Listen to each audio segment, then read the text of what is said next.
My name is Estelle, and I am 58 years old. For the last 10 months, my entire world had shrunk down to a single, beautiful, terrifying point. My daughter Clara's wedding day. I poured my heart and my modest savings into her dream, holding on to a quiet promise I believed we shared. I thought I would walk her down the aisle, a stand-in for the father we both lost. But the night before the wedding, over a dinner, I now realize was a strategic ambush. She gently dismantled that dream. She told me I would be sitting in the audience. She said it was the most important seat. I smiled and nodded, my heart cracking, but the real crack was still to come. Before I share what happened when that crack became a canyon, I want to know where you are in this world right now. Are you listening from a quiet kitchen or maybe during your commute? Wherever you are, if you have ever smiled through a heartbreak, type "me" in the comments below. And if you want to understand why a mother would walk out of her only daughter's wedding, please hit that subscribe button.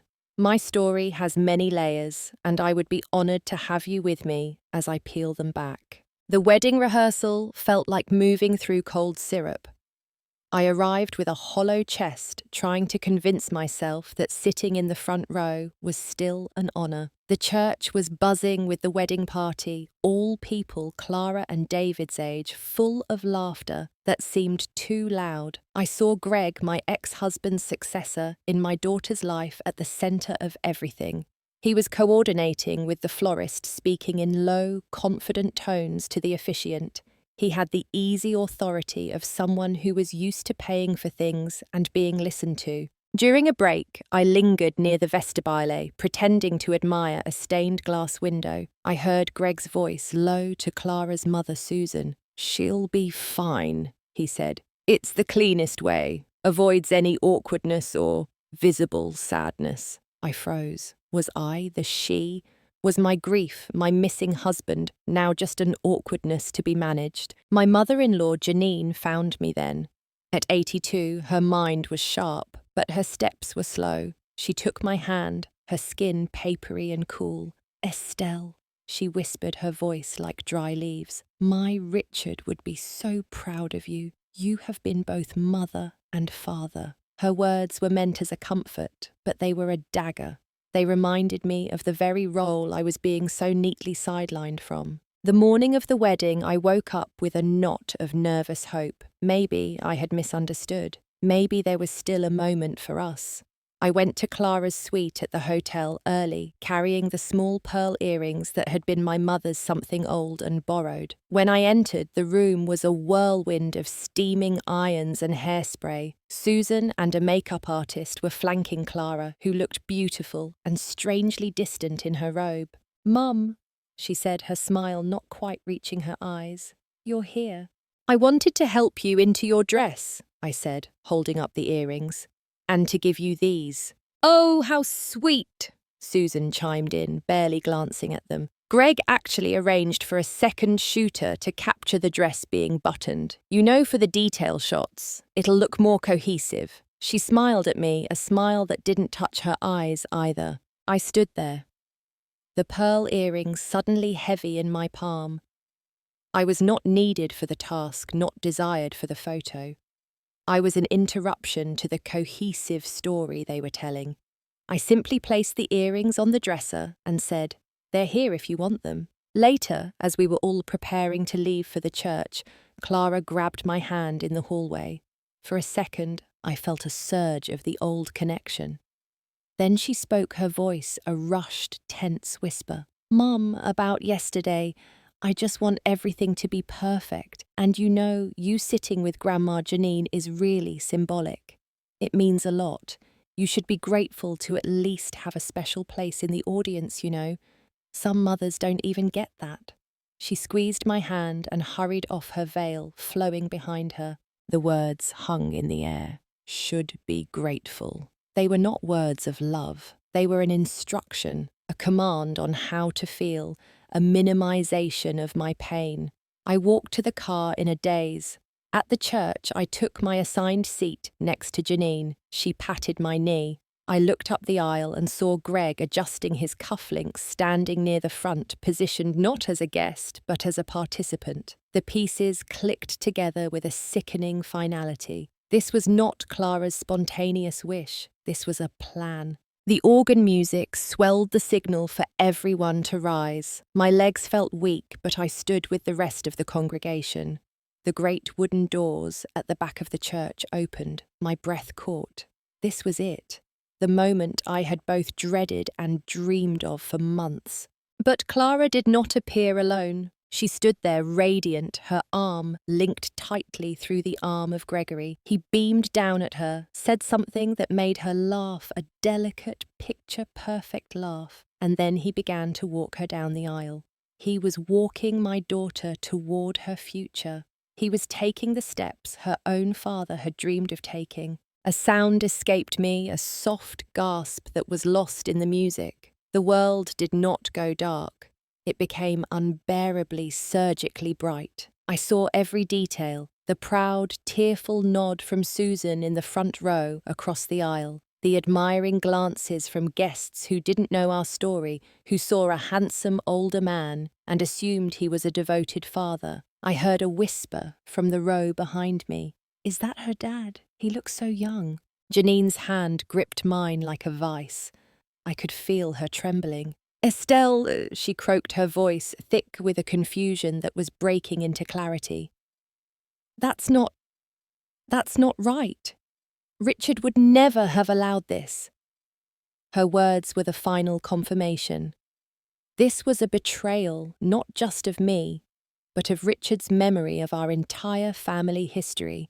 A coldness settled over me, a calm so absolute it was terrifying. It was the calm of a deep, fundamental truth being recognized. I was not a cherished mother in a seat of honor. I was a prop that had been deemed too shabby for the main stage, tucked away in the shadows, so as not to spoil the shiny new family portrait. The $15,000 of my retirement savings had helped pay for this set, for this performance, where I was now a spectator to my own erasure. I watched them approach. Clara's smile was fixed, her eyes forward. Gregory looked solemn, important. They were 5 feet away from our row. The entire church was focused on them. And that is when I moved. With a slow, deliberate grace, I let go of Janine's hand. I gave it one final, gentle press.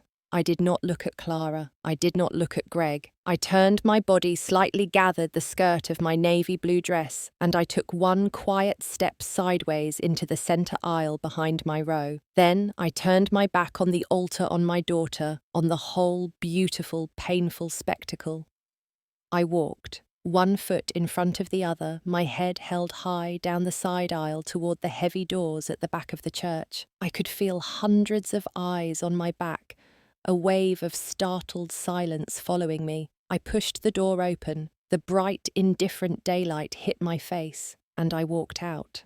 The slam of the church door behind me was not loud, but it felt final. The cool autumn air was a shock to my system. I could hear the muffled swell of the organ resume inside. They were continuing, without me. I walked to my car, a sensible sedan that was 10 years old, and got in. I sat there, hands on the steering wheel, not seeing anything. My phone began to vibrate in my clutch purse.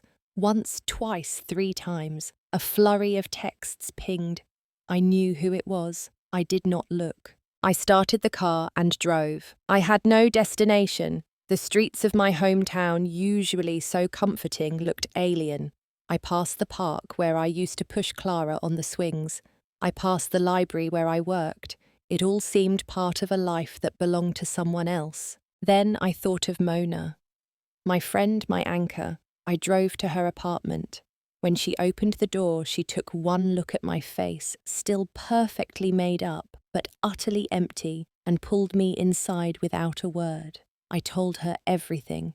The rehearsal, the morning, the words, should be grateful. The sight of Greg's arm where mine should have been. The story came out in a flat, monotone stream. Only when I finished did the tears come hot and silent. Mona held me and let me cry. When the storm passed, she made tea and asked the only question that mattered. "What do you need to do right now, Estelle? Do you need to go back, or do you need to go home?" I shook my head. I can't go back in there, that wasn't my place. But I can't go home either, the silence there will swallow me whole. An idea, fragile but clear, formed. Janine, I said. She was there, she saw it, she said Richard would never have allowed it. She's probably sitting in that church right now, confused and heartbroken for her son. I looked at Mona. She shouldn't be alone in this. It was my first active choice since walking out. I took out my phone, ignoring the dozens of notifications. I called Meadowbrook Senior Living. I spoke to the head nurse, my voice surprisingly steady. This is Estelle Miller, Janine Miller's daughter-in-law. There's been a family situation at the wedding. It's a bit overwhelming for her. I was wondering if I could possibly take her out for a quiet lunch. I think it would be best. The nurse, familiar with me, agreed. Mona drove. We picked up Janine from the home. She was still in her lovely lavender suit, a corsage pinned to her lapel. Her eyes were watery and confused, but they cleared when she saw me. You left, she said simply. I did, I said, helping her into the car. And I'm sorry if that upset you, but I'm taking you to lunch. We went to the River's Bend, a quiet spot Richard had loved. We ordered soup and sandwiches. We did not talk about the wedding. We talked about Richard. We told Mona stories about his terrible fishing luck, his love of bad puns, the way he could calm Clara from any toddler tantrum. Janine's eyes lost their cloudiness. She laughed, a dry rustling sound. For 2 hours, we were not a broken family. We were a circle of remembrance, honouring the man whose absence had created the vacuum everyone else was so desperately and poorly trying to fill. My house was dark when I returned that evening. The silence I had feared was waiting, but I felt different. The lunch with Janine had fortified me. As I turned on the lamp in the living room, I saw a figure sitting on my porch swing through the window. Clara. She was still in her wedding dress, the train bundled clumsily on her lap. Her face was puffy and stained with tears. I took a deep breath, unlocked the front door, and stepped out. She stood up the fabric of her dress, whispering, "How could you?" The words were a raw, ragged sob. "How could you humiliate me like that in front of everyone? You ruined my wedding." The accusation hung in the cold air. I felt the old instinct to soothe, to apologize, to make it better. But the cold, calm place inside me held firm. I did not ruin your wedding, Clara. You made your choices. I made mine. You couldn't just be happy for me, she cried, her voice rising. You always make me feel guilty. Guilty that Dad died. Guilty that I have a life you wanted to make it all about your sadness. Stop. I said, my voice quiet but firm. This is not about my sadness. This is about respect. Why was it Greg, Clara? Tell me the truth. Why was he walking you down the aisle? She hesitated, her defiance flickering. Because it made sense. He's been like a father to me these past 2 years. He supports me. He and Mum thought. They said it would look better, more complete. For the photos, for the guests, for the story. The rehearsed lines tumbled out. The story, I repeated. And what was my role in this story, the sad widow in the front row, to provide a little poignant contrast? It wasn't like that, she insisted, but her eyes dropped. You should have been grateful just to be there. Some mothers are barely invited. That phrase again. It was the key. Who told you to say that, Clara? That I should be grateful? Was it your mother, or was it Greg? Her silence was answer enough. The anger drained from her, leaving behind a hollow exhaustion. They just wanted it to be perfect, she whispered. And my $15,000, I said, the pieces fully connecting now. Did that help perfect the story too? The story where I pay for the set, but don't get to be in the scene. She looked at me, her eyes wide with a dawning, horrified shame. She didn't need to answer. I saw it. My money had helped fund my own relegation. It had paid for the flowers Greg stood next to, for the dress he had helped button in the staged photo. Clara, I said, my voice trembling now, not with hurt, but with the strength of finally seeing the truth. You asked me to be grateful for a supporting role in a play where my character was written as an embarrassment. Today, I didn't walk out on my daughter. I walked out of that play. I looked at her in her beautiful, costly dress on my dark porch. I need you to leave now. You need to go back to your wedding party or to your husband or to your mother. But you cannot stay here. The days that followed were a landscape of quiet desolation. The phone rang. Susan left furious, self-justifying messages. David sent a kind but powerless text.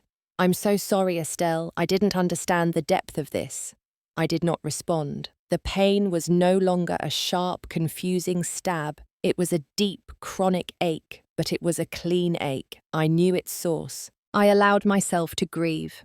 For the daughter I thought I had, for the day we should have shared, for the memory of Richard that felt trampled. I cried in the shower. I stared at old photo albums, but I did not call Clara. After a week, I knew I needed to do something, an action that was not emotional but transactional, a line in the sand. I gathered every bank statement, every transfer receipt, every check stub related to the wedding payments. I sat at my kitchen table, the same table where Clara had done her homework, and I wrote a letter. It was not a long letter. It was not an emotional one. It was a business letter. Clara and Susan. Enclosed, please find documentation for the total of $15,000, $15,000.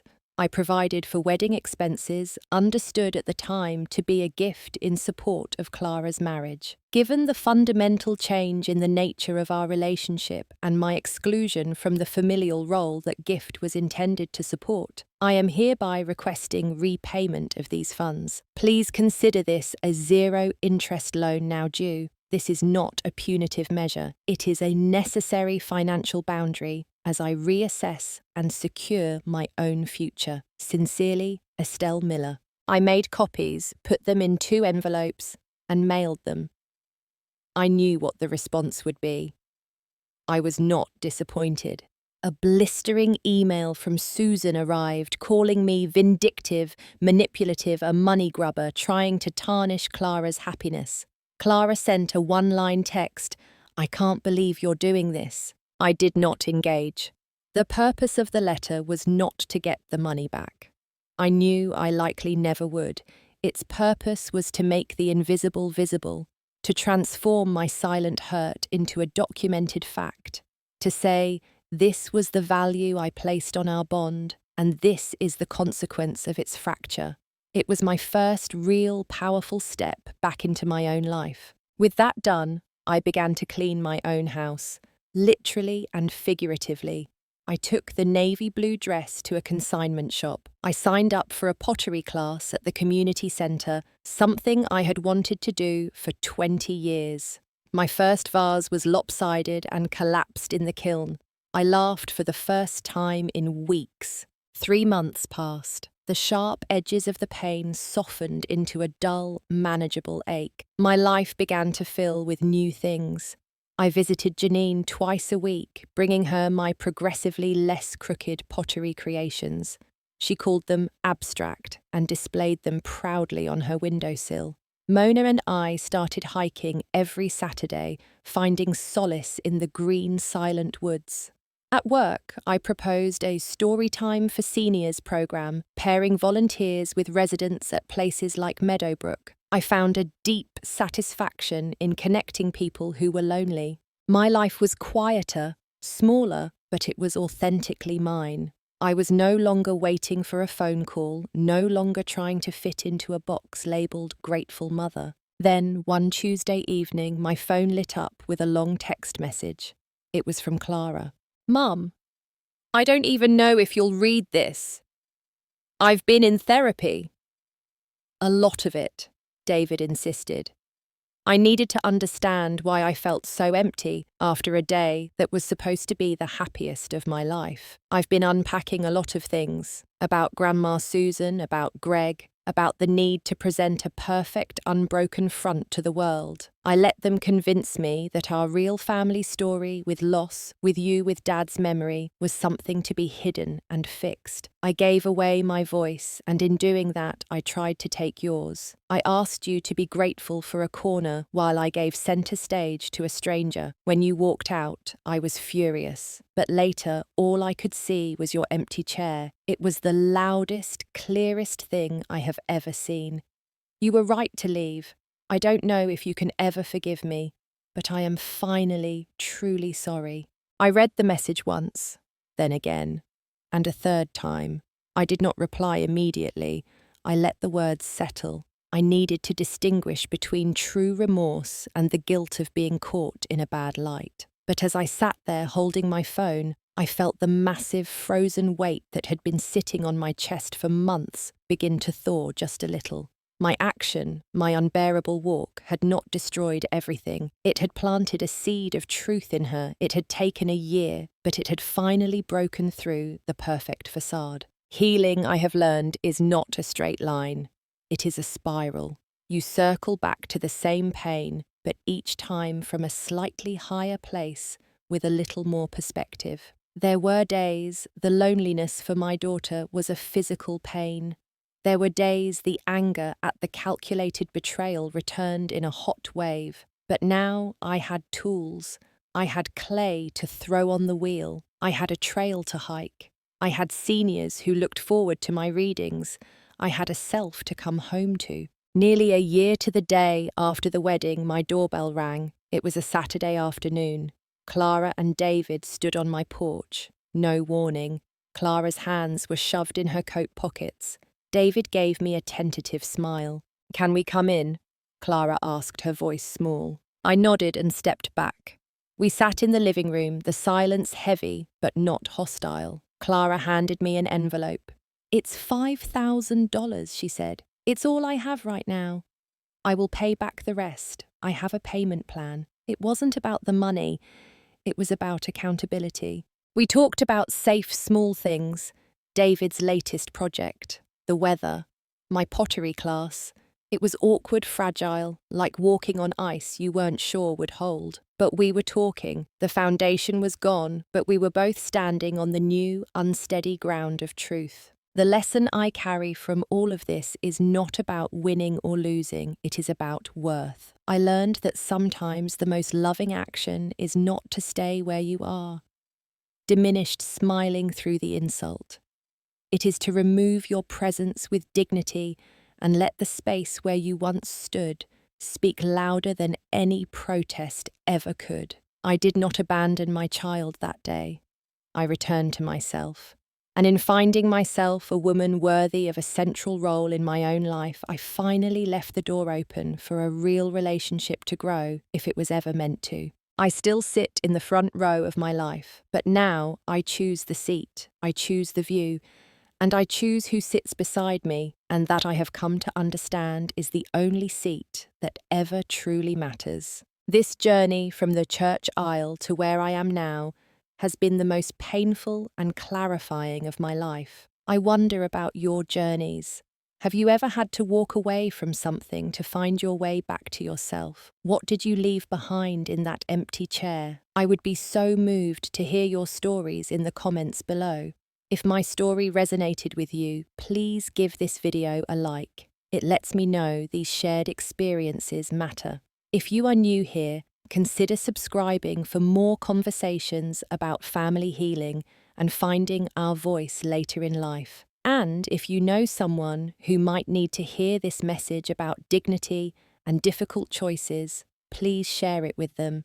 Thank you for listening to my story. Wherever you are on your path, I wish you the courage to choose your own seat and the peace to sit in it.